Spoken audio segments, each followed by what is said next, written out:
This is part two of 1031 Exchange with Greg Burns. He has over 15 years of experience. He's the Senior Vice President of IPX 1031 Exchange.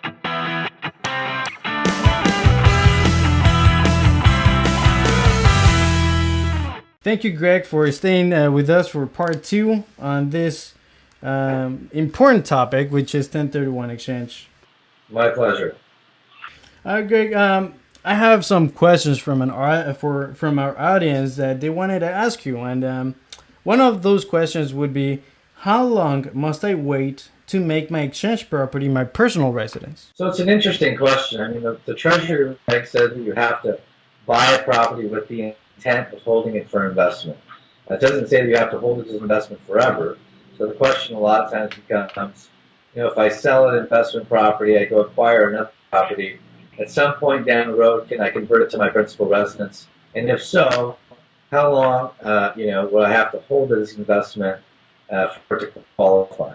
So the real question that you're asking is, how long do I have to hold it for an investment to satisfy the IRS's required held for investment requirement? There is some recent rulings out there that say if you hold the property for 2 clean tax years, that the IRS or the Franchise Tax Board will not challenge it. Some tax practitioners feel comfortable with a clean tax year. Ultimately, at the end of the day, it's you should go back to your tax advisor and get their opinion. Thank you so much for answering that. A second question that we received, I think it's because of the like-kind concept that we had explained on part one. So the question is, can I exchange my investment rental property for non-income producing property? Certainly, the rules don't say that you have to buy a property that produces income. They say you have to have a property that's either held for investment or business use. So, vacant land would be considered an investment property. Certainly, a lot of times doesn't produce any income, but it certainly qualifies as an investment.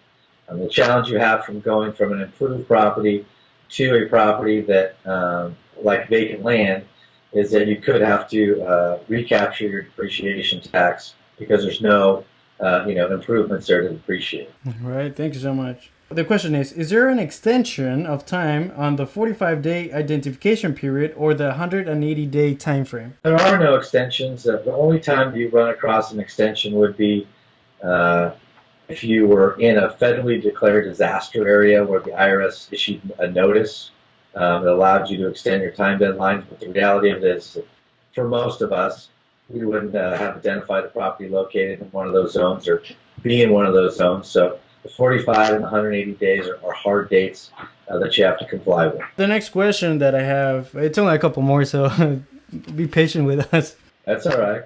Can I exchange a property in California for a property in another state? Certainly, you can exchange property in California. The Section 1031 is a federal tax code that covers the entire United States, so you can exchange properties in California for properties located anywhere inside the U.S.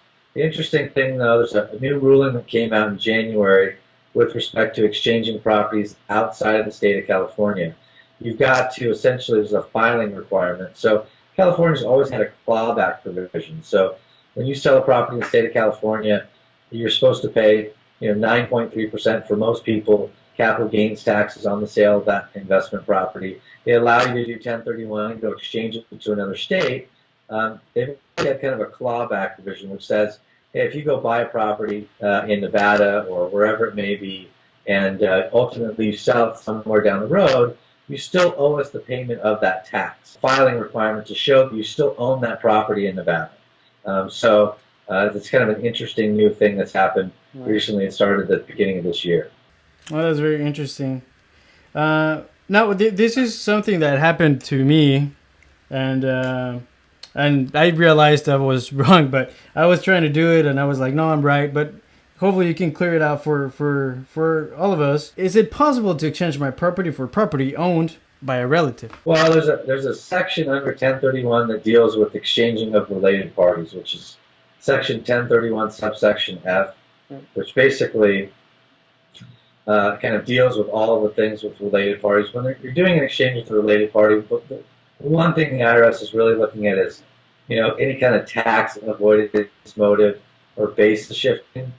Typically, when you do an exchange with a related party, The party that's selling the property really needs to enter into a 1031.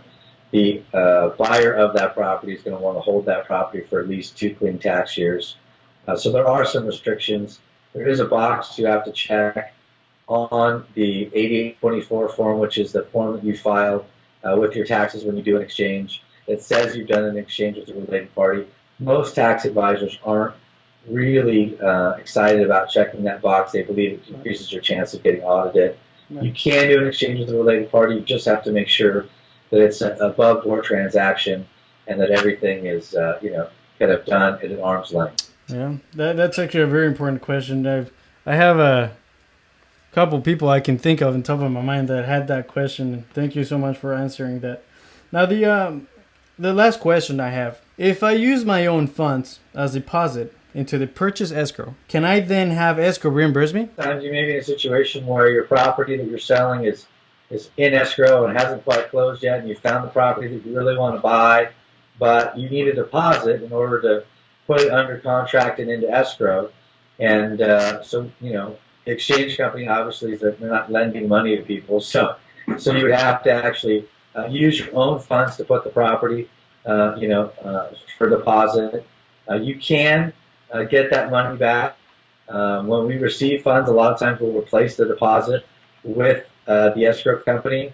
Escrow is typically not real big on writing checks in the middle of escrow, so you may have to wait till the end of escrow until it closes to get that deposit back. There have been situations where the clients needed the funds back, and escrow has been courteous enough to go ahead and write a check in the middle of escrow, but you can ultimately get those funds back. And you can also, we have people that don't want the money back and say, listen, you can just put it as part of my exchange funds, and they just add a little bit more money. But yeah, if you have to put down a deposit and you want that deposit back, ultimately you can get it back. Yeah, that's true.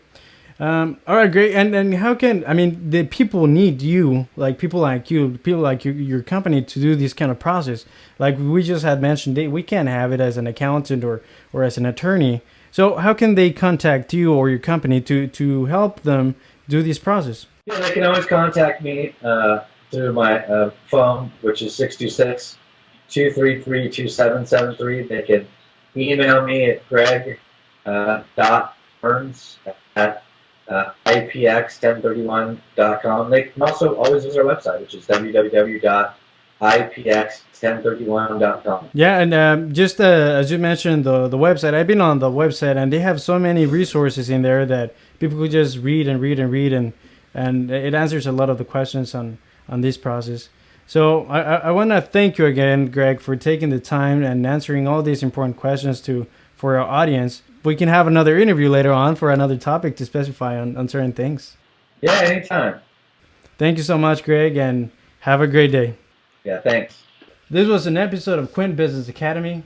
This was about 1031 exchange, and I want to welcome you to next week to learn more about tax strategies, wealth strategies, and asset protection plans.